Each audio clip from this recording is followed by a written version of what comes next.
DA আন্দোলনকারী মলয় মুখোপাধ্যায় বলছেন? হ্যাঁ বলছি। মলয়দা, আজকে তো সুপ্রিম কোর্টে ডিএ মামলার শুনানি ছিল, কি হলো আজকে সুপ্রিম কোর্টে? হ্যাঁ, শুনানি আজকে ছিল, কিন্তু শুনানির ক্ষেত্রে যেটা আমরা বলেছি যে ইন্দু মালহোত্রা কমিটির কাছে আমরা বারবার রিপোর্টটা চেয়েছি। সরকারের সঙ্গে ইন্দু মালহোত্রা কমিটির কি মানে নেগোসিয়েশন হলো, সেই পরিপ্রেক্ষিতে ইন্দু মালহোত্রা কমিটি আমাদেরকে এখনো পর্যন্ত রিপোর্ট দেয়নি। সেই বার্তাটাই কিন্তু আমরা তুলে ধরেছি। সেক্ষেত্রে পরিষ্কারভাবে বলেছে যে ডিএ মামলায় মনিটরিং কমিটির রিপোর্ট সব পক্ষকে দিতে হবে এবং আগামী দুদিনের মধ্যে দিতে হবে।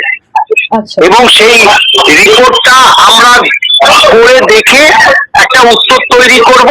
সেই উত্তরটা সর্বোচ্চ আদালতে জমা দিতে হবে এবং সেই প্রেক্ষিত আগামী 18ই আগস্ট দুপুর দুটো থেকে মামলাটা শোনা হবে। এই হচ্ছে মূল। আজকে কমিটিকে বলছে দিতে হবে এবং তার ভিত্তিতে রিপোর্ট ভিত্তিতে উত্তর দেবে। সেই উত্তরটা সুপ্রিম কোর্টে জমা দিয়ে তারপরে শুনানিটা হবে। এইটাই মূলত হয়েছে, শুনানি হয়নি আর কি। এই আমাদের পক্ষে হঠাৎ করে সেটা গতকাল রাত্রবেলায় লিস্টটা হয়েছে, আমরা যেতে পারিনি। মাননীয় ফিরদৌস সামিন চলে গেছে, একটা টিকিট পেয়েছিল আজ ভোরে, আর বিকাশ ভট্টাচার্য অনলাইনে ছিল। ওখানে সুপ্রিম কোর্টে আমাদের রোল ছিল, কিন্তু সেটা সম্পূর্ণ শুনানি হয়নি। 18 তারিখের দিকে আবার আমাদের তাকিয়ে থাকতে হবে। একেবারে মূলত যে গ্র্যান্টিনের যাদের নিয়ে আপনাদের বারবার বক্তব্য ছিল, এই গ্র্যান্টিনের নিয়ে কোনো কথা হয়েছে? দেখুন, আজকে আমাদের তো মাননীয় বিকাশ বাবুর সঙ্গে তো একটা কনফারেন্স হয়েছিল। সেখানে বিকাশ বাবুকে আমরা যেটা বলেছিলাম, দেখুন বাবা, এই ব্যাপার যে গ্র্যান্টিং এইডের ব্যাপারটা সরকার একদম নিশ্চুপ হয়েছে, তাদেরকে দিচ্ছে না।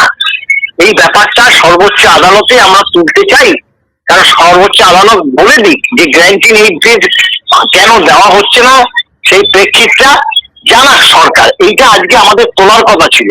আর দ্বিতীয়ত তোলার কথা ছিল যে যেখানে সর্বোচ্চ আদালত বলেছে যে all India consumer price index অনুসারে ডিএটা দিতে হবে, কিন্তু রাজ্য সরকার নিজস্ব ভঙ্গিতে অর্থাৎ ওয়েস্ট বেঙ্গল সিপিআই অনুসারে ডিএটা ক্যালকুলেশন করে দেওয়াতে আমরা 53 থেকে 55% আমরা ডিএ কম পেয়েছি।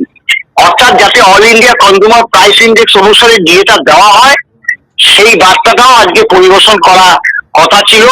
এবং আজ পর্যন্ত কলকাতা কর্পোরেশন এলাকায় যে সকল অবসরপ্রাপ্ত কর্মচারীরা থাকে, তাদেরকে এখনো পর্যন্ত একটি পয়সাও এই গ্র্যান্টিং এইড কর্মচারীদের দিয়ে এখনো সরকার দিচ্ছে না। এই বার্তাটা আজকে তুলে ধরার কথা ছিল।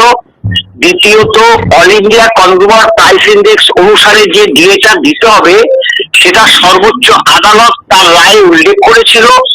সেটাও সরকার নিজস্ব মানে হিসাব অনুযায়ী কর্মচারীদের ক্যালকুলেশন করে দিচ্ছে, যার জন্য আমরা 57-58% দিয়ে কম পাচ্ছি। এই বার্তাটা তুলে ধরার কথা ছিল।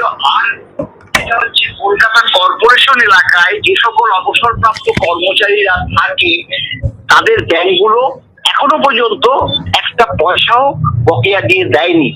এই বার্তাটাও তুলে ধরার কথা ছিল, কিন্তু আজকে যেহেতু মামলাটা হলো না, 18 তারিখে দিয়েছে, আবার আমাদের সেটাই থাকবে। তার সঙ্গে ইন্দু মালহোত্রা কমিটি কি রিপোর্টটা দেয় আমাদের, এই রিপোর্টের মধ্যে এগুলো তো থাকতে হবে। অর্থাৎ all India consumer price index অনুসারে যেটা দিতে বলেছে যে ইন্দু মালহোত্রা কমিটি, সেটা থাকতে হবে। কারণ সর্বোচ্চ আদালত বলল যে all India consumer price index অনুসারে ডিএটা দিতে হবে, আর ইন্দু মালহোত্রা যদি বলে থাকে যে না আপনারা ইচ্ছে মতো দেবেন, সেটা তো আমরা মানবো না। তাহলে তো আমরা ইন্দু মালহোত্রা কমিটির যে রিপোর্ট, সেই প্রেক্ষিতে আমরা নালিশ জানাবো যে ইন্দু মালহোত্রা কমিটি মহামান্য সর্বোচ্চ আদালত দেখুন আপনাদের নির্দেশই ইন্দু মালহোত্রা কমিটি মানছে না, এটা কিভাবে হয়? এই হচ্ছে ব্যাপার। তাই ইন্দু মালহোত্রা কমিটিকে মানে দুদিনের মধ্যে রিপোর্টটা দিতে বলেছে আমাদেরকে। আমরা দেখি, করে দেখবো, দেখে নিশ্চয়ই পরবর্তী পদক্ষেপ আপনারাও জানতে পারবেন। এবং 18 তারিখ আবার পরবর্তী শুনানি আছে, এখন দেখা যাক কি হয়। একদম। আর পাশাপাশি আরেকটা কথা যেটা আমরা জানতে পারছি যে আগামী 15 দিনের মধ্যে যারা গ্র্যান্টিনেট কর্মচারী তাদের ডিএ দেবার জন্য রাজ্য সরকারের পক্ষ থেকে একটা প্রক্রিয়া চালু হয়েছে, যাতে এবং রাজ্য সরকারি কর্মচারী যারা, বিশেষত যারা গ্র্যান্টিনেট, তাদেরকে যাতে ডিএ দেওয়া হয় তার জন্য একটা প্রক্রিয়া চালু হয়েছে, এমনটা একটা খবর পাচ্ছি। এই নিয়ে আপনি কি বলবেন? দেখুন, এই প্রক্রিয়া যদি শুরু করে থাকে সেটাকে আমরা স্বাগত অবশ্যই জানাই এবং জানাবো। কিন্তু এই গ্র্যান্টিনেট কর্মচারীদের জন্য বিগত সরকারও অর্ডার বার করেছিল। সেই পরিপ্রেক্ষিতে তাদের যে সংশ্লিষ্ট দপ্তরগুলো তাদেরকে ক্যালকুলেশন করে ফিনান্স ডিপার্টমেন্টে পাঠাতে বলেছিল, তাদের সংশ্লিষ্ট 7টা দপ্তর নিয়ে মানে চিফ সেক্রেটারি এবং অ্যাডিশনাল চিফ সেক্রেটারি ফিনান্স বৈঠক করেছিল, কিন্তু ফাইনালি কিছুই হয়নি। গ্র্যান্টিনেটরা একটি পয়সাও পায়নি।